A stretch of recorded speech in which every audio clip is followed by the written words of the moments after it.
Hi, Reshma, and welcome to the About Her show. Now, this is all about getting women achievers, who we call women trailblazers, to come and share the journey of their lives with us, to tell us about, the challenges, the ups and downs, successes, accomplishments that they may have, achieved or gotten along the way.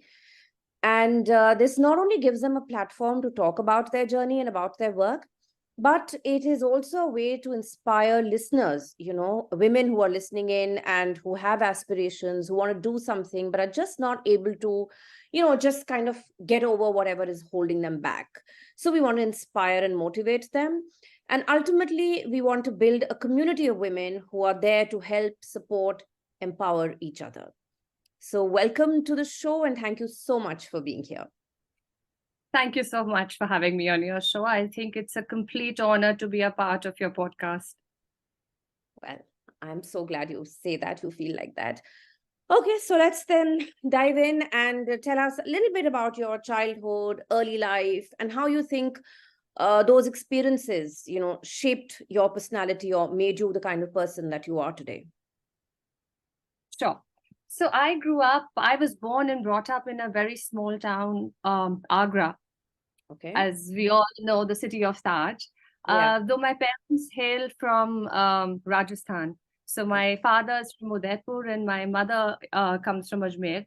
It so happened that my dad at that time was working in Agra. So I'm the youngest of three girls, and all three of us were born and brought up in Agra.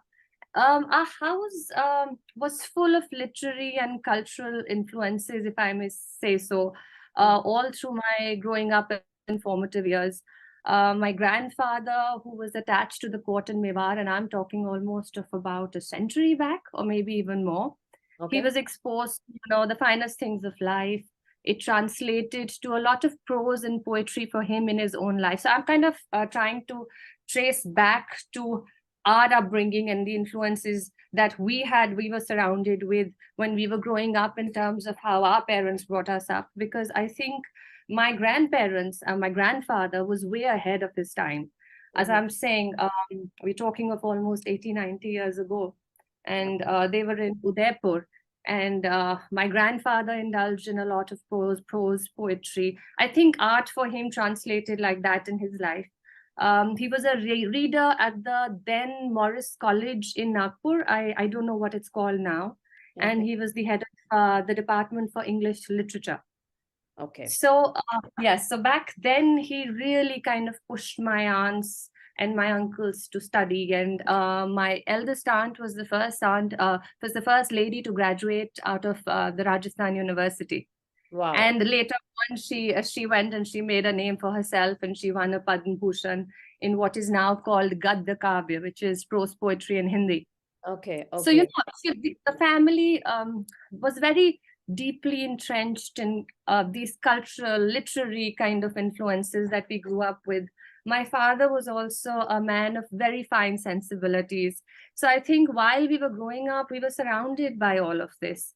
Art seemed to happen as a natural thing to us. My grandfather was a collector. My dad started collecting very early in the day as well. So while we were in Agra was a very closed and a very small society. And I'm talking of the early 70s, if I may say. So maybe even earlier, because my sisters are older than me. So we grew up in a very, what is the right word to use? We grew up in in a society which was very narrow-minded.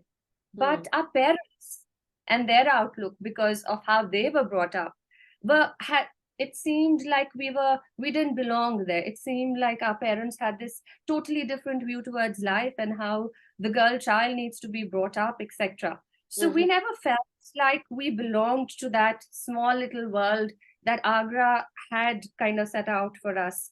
We all, formative years, when I say we all, I use the plural because we were three girls and all of us passed out from CJM Agra. It was the first convent that was ever made in Agra. So apparently the nuns first landed in Agra, and we completed 100 years when I was passing out in the 12th. So we had a very interesting run. When I say we had a very interesting run, we were more evolved than people around us. The exposure levels were immense. Hmm. Um, Yet our upbringing was very humble. I think what is most important is to be rooted and grounded well. So we had a full family, a happy family, as so to speak of, but we were taught the basic ground rules very well, the do's and don'ts and principles of life. While as we grew older in life, obviously it was our decisions. They were all our decisions to take and make, but we were very grounded. Our education was very grounded. Our upbringing was very grounded while having the world's exposure. Hmm. At Hmm. that time, when I say world's exposure, uh, we grew up around art. My grandfather, because of his position and being attached to the court of Mewar, sorry, had all of, a lot of, he used to patronize artists. So I'm just kind of going to tie in as to where it led me later in life and how and why. So I grew up around the finer things of life. I mean, I still remember when I was very, very young, my father told me and got me and gifted me a Christine Dior pair of glasses because I was myopic and I had a very, very bad eyesight. Mhm. So we were exposed to what people back in the day could only think of. Yeah, yeah. So that was, and it's ironic because, as I keep repeatedly saying, my growing up years in Agra was a very small city. Yes, Everybody knew everybody. There were all sorts of, I mean, I dare use the word, but all sorts of societal pressures. I'm sure. But we were brought up to be equal to the other gender. Our parents never thought it any different, and we never thought it any different. So Hmm. when we passed out, we were the three of us, all three of my eldest, two of my elder sisters, and me. We were all head girls, and we created history. And we were supposed to be the three bold girls and the Chordia sisters, as we were known of. My sisters have got into the Delhi University and got married very early in their age, I must say. But again, they were marriages out of their own will and choice. So what I saw in my growing up years was, and what I thought and I dreamt of always was, you have a fully, you have a life which is fully accomplished once you get married and you have kids, and you also at that time, um, I think being financially independent wasn't that big a thing. Hmm. I'm also talking of uh, 30, 40 years ago. You always had the comfort of your parents and, the protection of your parents, if I dare use the word. So I saw my sisters get married, but by the by, they also got into professions when they realized that now they had time and they'd kind of brought up the kids to an age where they could give that kind of time. Mhm. Each of my sisters, they followed their own passion and they did what they wanted to do. So yes, pretty much that is what I saw of, initially. And even I came to the Delhi University and I did English literature later. um, though when I was studying, I realized I wasn't cut out to do any of the stereotypical things that were associated with literature, so I started dabbling with a lot of other things as I went along. All right. So yeah, actually, your upbringing does play a critical role because, I mean, I think a child is like a sponge absorbing everything that they see around. It's not only what the parents tell them, but even what they observe, and that is what they imbibe. So yeah, I guess your creativity has its roots in the way you were raised. Yes, it surely does. And we saw so much of um, art around us. We saw so much of sculpture around us. So finer things of life. I won't say specifically say art. I remember my father used to have a job in which made him tour a lot. He would take us in our summer vacations and he would try to take us to museums. He would try to take us to people who sculpted marble to tell us the good from the bad of his understanding. So he was also very, very evolved as a person when it came to the finer things of life. I think somewhere when you see all of this and it becomes a part and parcel of your life, you really don't sit out and think of it being any different. I agree. It just becomes you as a person. Absolutely. So when I took started on my career path, and I must say that I changed quite a few till I found my calling.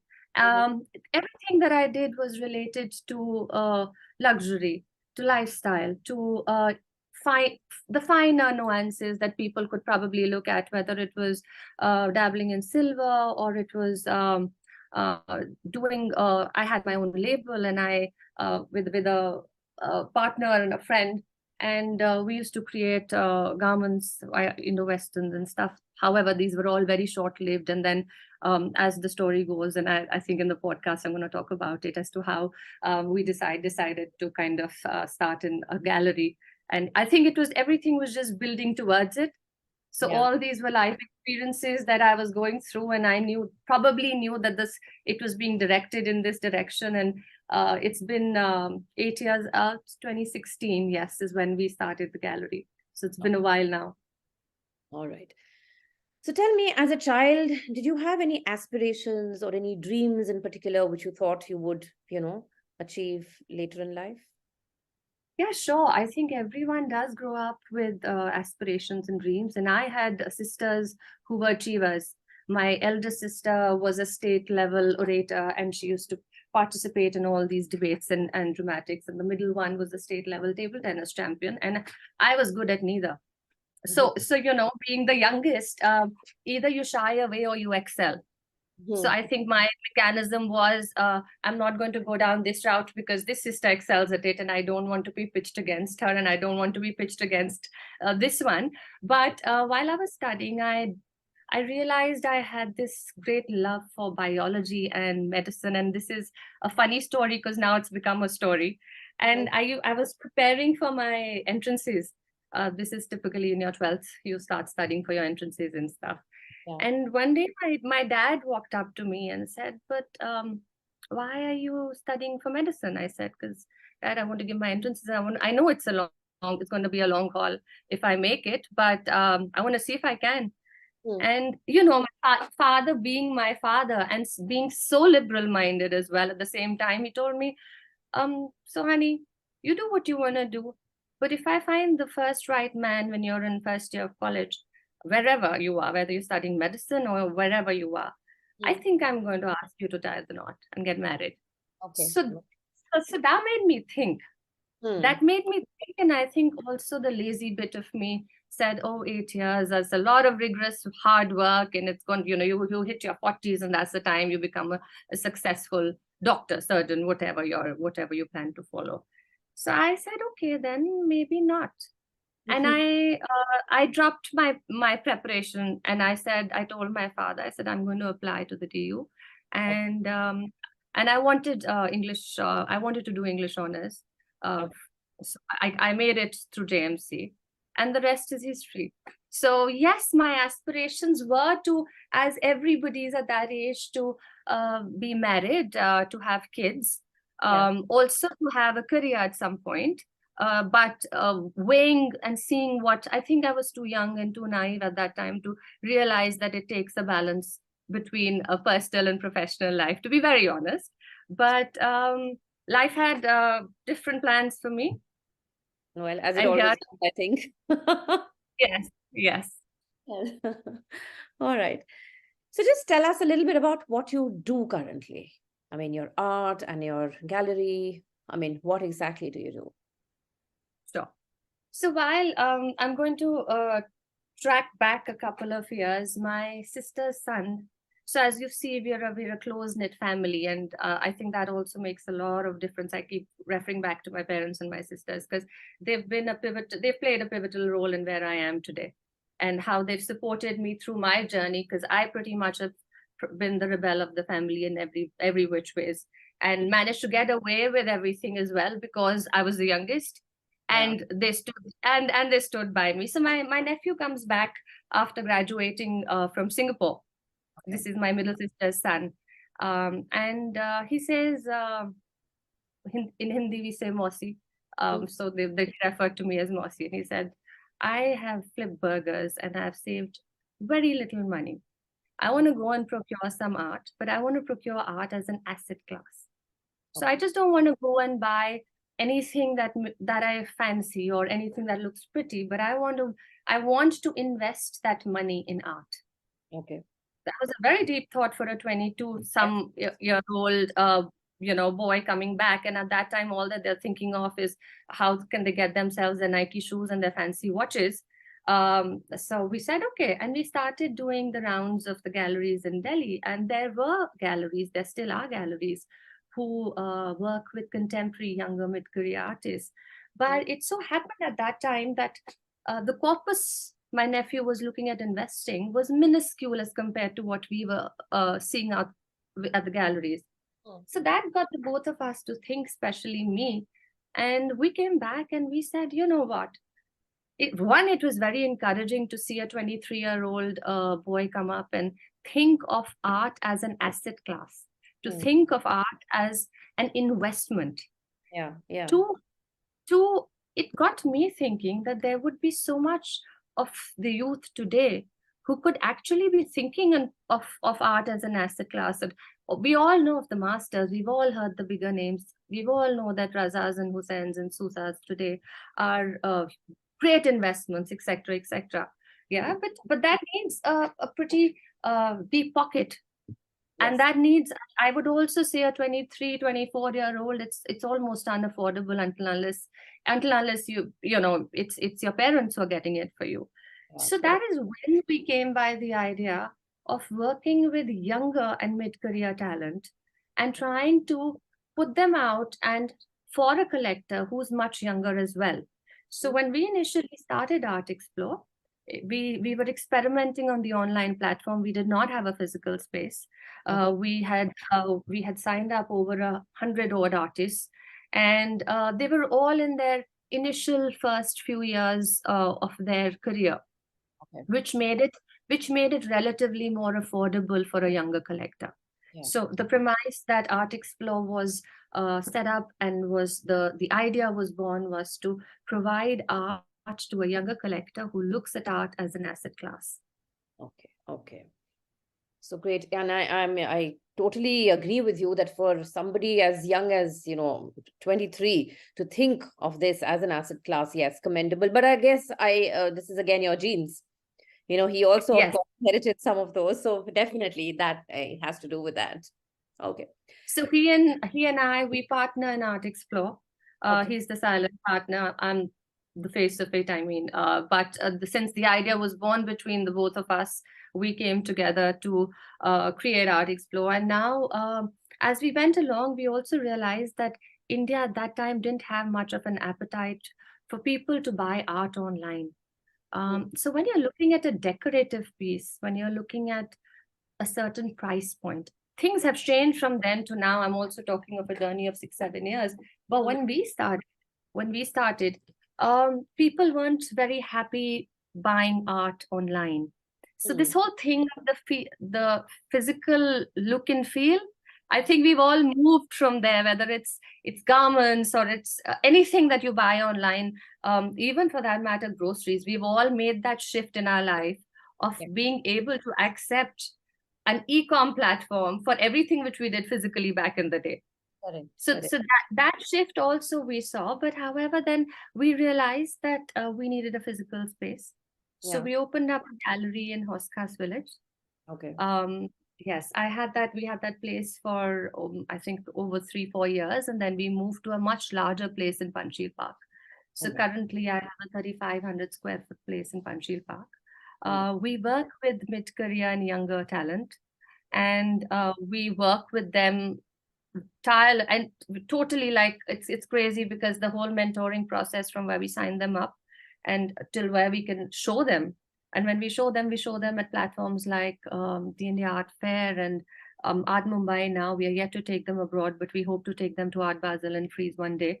It's very, very interesting to see that move and that accept.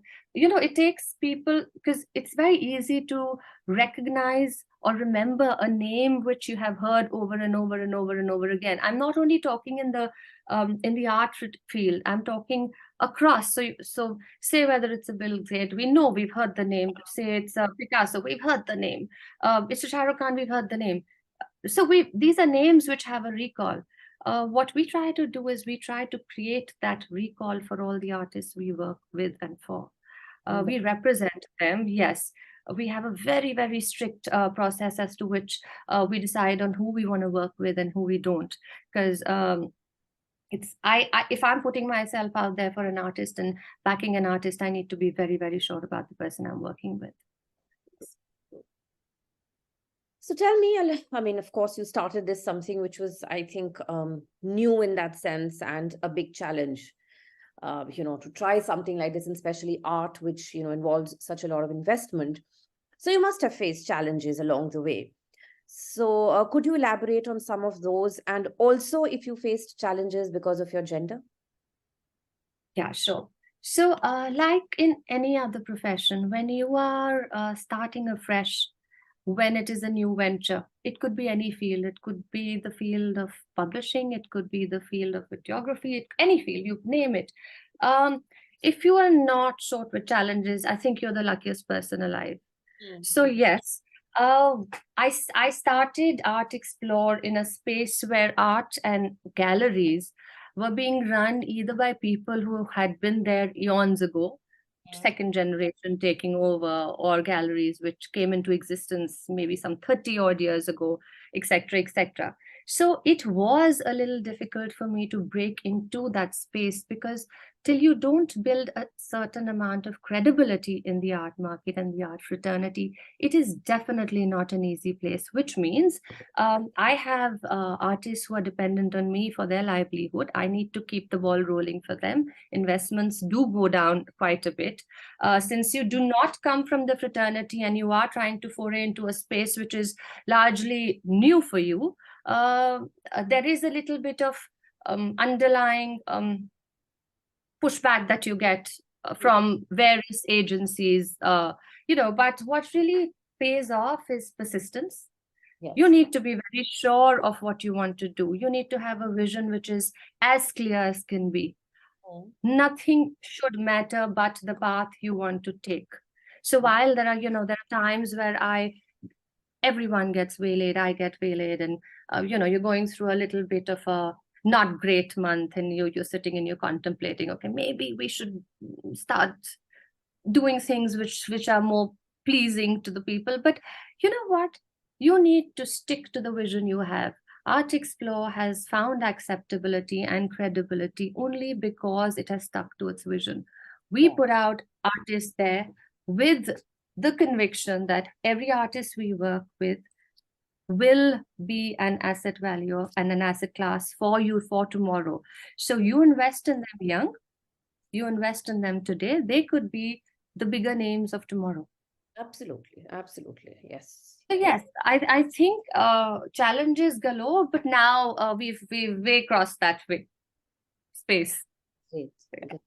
And anything because of your gender, or you don't think so? No, surprisingly not, because art primarily is ruled, not rule is the wrong word, but almost all the gallerists that you can think of are women. Yeah. So we have women on the forefront in this space and sector for the most part of it. So no challenges there, no gender related challenges at all. Yeah. Okay, so of course, as a young woman, you of course forged your path and you did what you wanted to do, and now you are in that space where you can offer some piece of advice to young girls, who are on the threshold of their careers, their professional, personal lives. What do you think are some of the things that they should keep in mind? Certain do's and maybe don'ts, which, as your life progresses, you should keep in mind. Yeah, so I feel the most important thing for anybody who is on their threshold of their professional life is be true to yourself. Yes. You need to be true to yourself. Center your energies. You will find detractors. You may change courses, you may change paths, but if you are true to yourself and as a person, every hurdle will be overcome. I mean, this is very philosophical, etc., if you kind of think of it, but I truly believe in this. I have changed a lot of career paths, but what helped me was being true to myself. I knew that this would lead me somewhere else. This is not working. I've given it my 100%. Yeah. Time to move on. Time to move on to try different things. and not sit back and say, hey, no. So if you are honest and true to yourself as a person, you will never be rattled by the world around you, which means also clarity of thought. Does Absolutely. not always translate into the right professional decisions. A lot of people end up, due to societal pressures or family pressures, doing things they don't like, or Yeah. and a couple of years down the road they feel, I'm getting stifled in this and I want to move on. And yeah, but if you're true to yourself, you will find that path as well. So for me, be honest and be true to yourself. Nothing else matters. The only person who is going to weigh the success or the failure of your life or your achievements is you. Do not give that power to anybody else. Because again, this is a very relative, subjective topic. Some people, and as kids, I think, life's really changed. When we were growing up, life was very simple. I remember growing up in a time where my options were science, history, or commerce. Yes. Very clear. 5 subjects. This is what you choose from. And I also say, growing up in a smaller town, life was way simpler. Yes. We held on to the basics of life. We held on to what we were taught or thought to be gospel truths in whichever space or whatever we were doing. Right now, when I see kids growing up and the kind of influences, the kind of exposure they have, if you're not true to yourself, whether it's your professional path that you're going to foray on, or it's your personal life that you're taking a next big step, you're probably planning to get married or something. If you are not true to yourself, there will be a gazillion people out there who will try to pull you down, who will try to tell you otherwise. So listen to everyone, but do what your heart says, because you know what is best for yourself. Yes, I agree. I quite agree with you, because I think your gut never lies and your gut always tells you the truth. It is your choice whether you listen to it or not. It is always there. It is telling you something. Yeah, I completely agree with that. Okay. So as someone, of course, who has a career and who is, of course, doing what she loves to do, but still, there are days when one is down and out. Not every day is the same day. So how do you cope with the downs of your life? So I think I'm very, very lucky, and I use the cliched word blessed, to be born in a family where everyone is like a friend. My sisters, my parents, my mom, I lost my father through the Delta wave, my husband, and the closest friends as well. So, they are my sounding boards.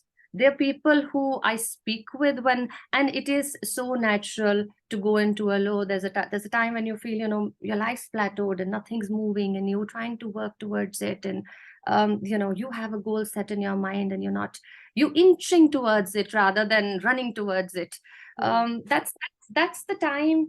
For me, it's been my sisters, my husband, my mom, my closest friends who have been there for me. They've been my therapist. They've pulled me out of the dumps and they've told me, hey, time to get back on your feet. You're done with moping now. So I feel it's everyone should surround themselves with people who are positive.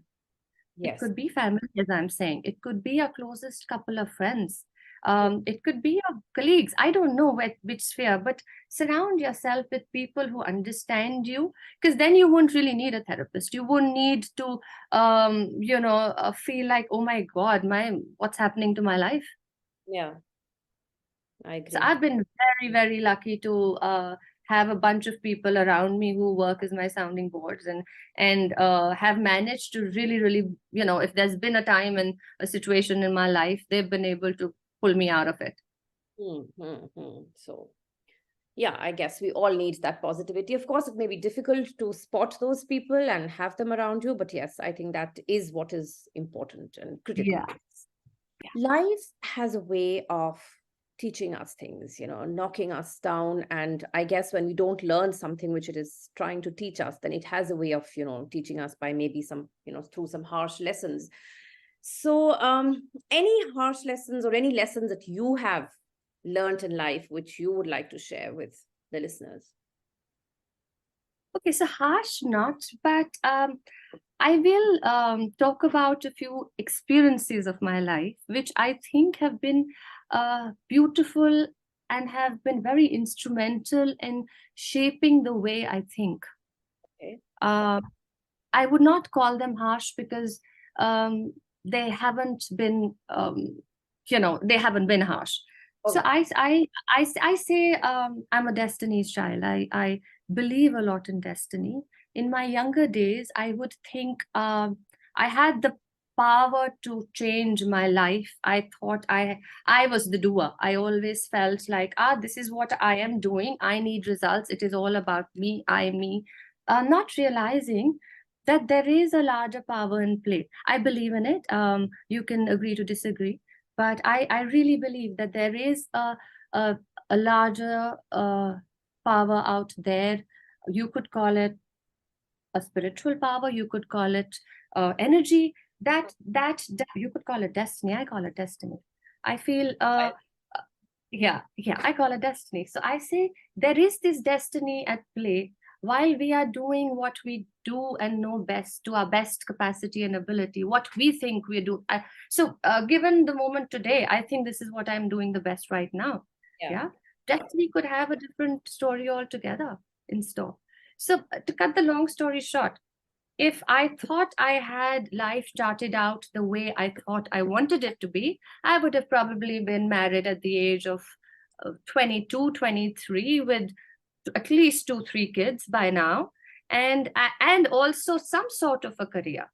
And I don't shy away from saying that I worked because I felt the need to work. I was not a extremely career driven person when I was younger. My career did not consume me. So had I had my way, I would have, as I'm saying, I would have been married. Then destiny had other plans for me. I married much later in my life. My career took over more than anything else. I got people around me who were totally supportive of everything that I did. To cut the long story short, I was. This is an interesting little bit that I love talking about as a life experience for me. Okay. It so happened that before I met my husband Samir, I used to take these girl trips, and I used to travel Europe twice a year. And Okay. I was the designated driver, and I used to travel with three of my closest buddies, in which one was my cousin. Always, we were four of us, and nobody would drive, and I was asked to go behind the wheels and drive. So I'm driving in Corsica, Okay. and so I'm going to cut it really, make it really short because I can go on the story. I love it so much. But we pick up a car rental, and we go to the booth, and we say, okay, which route should we take? Because it was a 3-hour drive to our hotel. And the lady puts us on a particular track. She says, you should go this route. Your GPS is going to show the other. Oh, all good and dandy. We take off on that route. It's a broken down road. One side is the valley, the other side is yeah. It was crazy. I felt it was like a scene out of Jurassic Park. Middle of the day, 3 o'clock, there was thunder. It all became dark. Like literally, I mean, if I was a writer and I could write, I would write a book on that one episode of my life. Wow. And lo and behold, and you know how Indian girls travel, all of us had these big suitcases because we needed clothes. We don't know how to travel light. And I was driving this big van instead of these mini cars everyone was driving around. In Corsica, nobody drives bigger cars. And I was literally driving like this huge 5 series kind of a van. And I meet with an accident. So I'm driving, and somebody swerves into me, and I swerve the other side. And luckily, it's the mountainside. So one, I've been very lucky not to be in any accident. So I was totally shell shocked. And two, I realized it wasn't big. My tire just went over a little protruding boulder, so it kind of burst. Now we're not used to all of these situations abroad. So we go helter skelter. We're in France. Nobody knows the language. It's pouring. It's become like literally dark and torrential downpour. So the damsel and me, I run out of the car and I start hailing cars down. Somebody would come and help. And my three girlfriends are standing in one side and saying, but why would Reshma behave like this? Why can't we just get out and fix the tire on our own? I've never fixed a tire in my life, sorry, but I haven't. So anyhow, I tried to hail down a lot of cars. One gentleman came out and stopped his car, and he came. And now the problem, he doesn't speak English. We don't speak French. We don't know what to do. So I show him the flat tire, and the next thing he does is he just shows me his hand saying, hang on, and he drives by. Okay. Then, yes, and it's still pitch dark, and we haven't been able to find the jack to change the car tire and all of this. And I am freaking the hell out because it's a different country. You don't know the language. You don't know how far you are from your destination, and it's dark. Yeah. It really felt like a scene out of Jurassic Park. Anyhow, nothing happens. We're still there. It's half an hour's gone, 45 minutes gone. Nobody's stopped. I tried to hail down multiple cars after that. Nobody obliged. This gentleman comes back after an hour and a half or so. He doesn't understand the language. We are still parked there. And it's not even a shoulder, because I couldn't really take the car off and pull over to a shoulder because of the flat. He tries to get a jack out of the car. Apparently he went back to his village. He got a jack. He tried to fix a car tire, but he realized that he got the wrong jack. So he ambushed again. He drove my car and he parked it at the shoulder. And he ambushed again. And now again, we do not know because we can't converse. And really, I mean, I'm narrating this because when I came back to India after the entire episode got over, I realized there is a reason behind why everything happens. He came back with two strong men from his village who lifted our car, fixed our tire, and disappeared in thin air. We tried to track them down. We tried to find them so that we could leave a bottle of wine at least, or some such as a token. Nothing of that sort, because we didn't know where he came from. He came back thrice to help us. I'm getting goose flesh while I talk because these are things which people normally write off as everyday occurrences. They're not. I think this was destiny in play. We were thrown off route. That wasn't because when I drove back, it was a great expressway which had a 4-vehicle drive on one side. So I was thrown off route. I was meant to meet with that accident.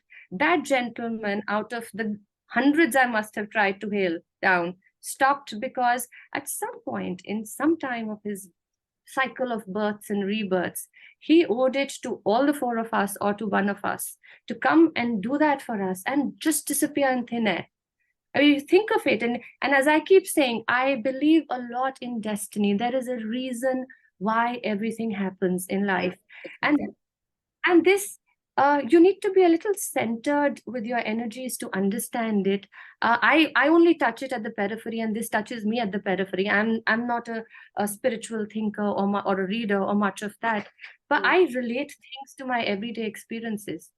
There was a reason everything happened in my life for the time duration it did. At that time, it could have hurt when we were younger and things weren't falling into place, and we used to be wired and stressed and anxious and upset. But when I look back at my life, I see there was a reason why everything happened the way it happened. I agree. So these are things which have really, and I can only say this in retrospect. If had I thought about thinking like this probably 20 years ago, I may not have had the clarity. I would have still be, but we tend to question, but why me? Yes. Why is it happening? If there's something which is not good by the book or by our standard, why me? I haven't done anything wrong. Why me? That's the normal question. Yeah, but if you do believe in a certain sort of karmic cycle, if you do believe a little bit in spirituality, because it was meant to be you were supposed to learn out of it. I was supposed to learn humility out of that situation. I couldn't think better but to run across and hail down cars because I thought that was survival for me at that point. I mean, I'm over dramatizing it, but at that point, the only thoughts were, what if we have to spend the night in the car? Yes. Because it was dark. That could have been. We were all drenched to the skin. And then how that gentleman just came and helped and disappeared, Divine wanting intervention. nothing from us. Divine So there intervention. is a yes, yes.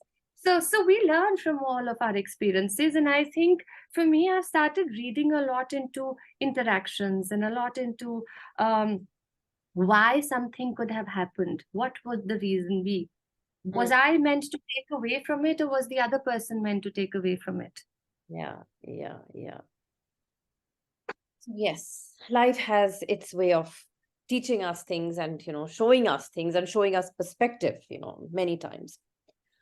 So tell me, Reshma, you see around yourself, I also see women are, making a success of most things that they do, making a name for themselves, fame, name, everything, We are going and cracking it and getting it. So how is the world taking to this? I mean, when I talk about the world, I'm talking about both men and women. How do they react to a woman who's made it, who's done it all, who is successful in whatever she'd set out to do? Yeah, so I think the world is very used to women being successful now. Everyone and anyone that I think of, I look at it in my sphere, in my life, people I know, everyone's doing something which is big in their own space. So Yeah. this whole thing of women being on top, or men being on top in terms of career paths and growths is no longer prevalent, according to me, even as a topic of conversation. Okay. Um, I just feel it's just normal because your male counterpart also expects the same out of you as the other way around. I mean, there is no difference. If you choose to be a homemaker, then it is your choice. That Absolutely. is your Yeah, yes, and you do it, and being a homemaker doesn't mean you're not working. I think is the most taxing thing you can do. it But is. women definitely. I mean, when I was younger and I was doing different things, I used to be so proud. I used to go out and see that all the top marketing positions in spaces of lifestyle and luxury, there were women leading it. And I Yeah. used to just come back and I used to sit down at home and have a conversation at the dinner table saying, I just feel so proud when go out and I see this. But Yeah, this I feel has just now become a norm. it It's has. it's It has. normal. It's Yeah, normal. I And agree. it'll be very sad if someone doesn't or cannot support it. I think then they need to evolve as people. True. I completely agree with that. Okay. So there is a trend which I've noticed, and I'm sure you've noticed that too, that a lot of people nowadays, when they reach their, midlives, maybe even late 30s, early 40s, or whatever, or even 50s for that matter, which I call, maybe midlife rebooting, they think of Mm-hmm. doing things which are different and diverse from what they were doing earlier. I mean, they may have studied to become something and then they did that for a while, and now they have suddenly decided to do something diametrically opposite. So, why do you think this is happening, and your views on it? So that's a very interesting question. So here's my two bits. When we started talking in this conversation, I did mention that a lot of people, women especially, did a lot of things or chose a lot of career paths because of parental or societal pressure. And Yes. they pursued it, and they, you become habitual also of doing certain things, day in and out.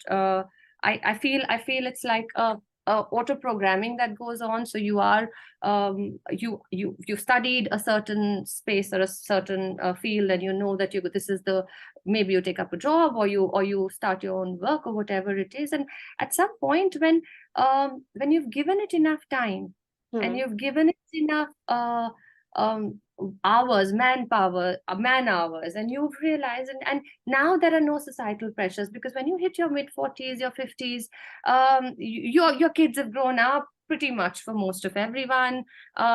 Your responsibility set in the way we call it is has eased up. You're not, your kids are on their own career paths, or they're studying or whatever. That's the time that you probably sit back and say, hey, maybe now I should do what I really think I wanted to do all my life. Yeah. Maybe now is the time that I want to pursue my passions.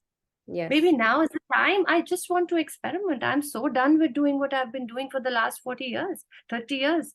Hmm. Maybe I just want to experiment and see. So you've also come into some sort of stability financially. You've spent, for the most part of it, I mean, The other opposite extreme could be, I've been working, I've been trying, nothing's worked out. Maybe now I need to change course, Yeah. which is also okay. Let's look at both. Why are we only looking at the most glorified part of how it can be? So True. Yeah, and I think that there is a lot of not only flexibility in thinking, but acceptance also when it comes to society, and people are more open about it. Yes, we're okay to experiment. Maybe earlier days, this openness wasn't there. And I also feel that because of social media and so much exposure which people have nowadays, there are tons of things happening around. So you do get ideas, you do get inspiration. And I think somewhere then you feel, why definitely. not? Yeah. Why not? Yes. Why not try? Yeah. Yeah. Okay, so women conventionally, traditionally have to juggle different roles, different balls in their lives. I don't say that men don't have to, but somewhere women have to do more because I think as a society, we expect more from women in terms of whether it is family or it is parents or social obligations. It's always largely the women who have to do it. So, any particular way that you have figured out, or any mantra that you have of being able to juggle different balls that you have to? So I think it wasn't so tough for me. One, I married very late. So Mm-hmm. when I got married, there was this clear understanding of responsibility set that came with the marriage, with being a part of your in-laws family, with being a part of your parental side as well, your career, what was most important, how do you manage it, what were the so-called expectations from you. We don't have kids. So I think on that front, it eases up a little bit of the pressure on the both of us. But otherwise, I think women just inherently know how to juggle different balls. Mm-hmm. Um, it's and they do it effortlessly. I saw my mom do it. I've been seeing my friends' parents do it. It is effortless. Bringing up kids, looking after the house, family, etc., etc. But my only question is, uh, now you take the same family out of a setting which is India and take them to the US Mm-hmm. or take them abroad anywhere. Do you see the kind of contribution that the partner also does? It Yes. doesn't only become a woman's role then to bring up the kids single-handedly or to juggle between career, home, kids, etc., and a social life. Why can't men imbibe that part and bring it back to India? While I see a lot of change happening right now, Sangeeta, because I'm at a phase in my life where my nieces and my nephews are married, and I'm seeing that change come about. But I think that change has come about because they've seen their parents change. Yes, I agree. So I only think it's a matter of time where everything will be balanced. Right now, yes, we wear the crown. We know how to deal with it and manage everything brilliantly well, I dare say. Mm-hmm. Yeah.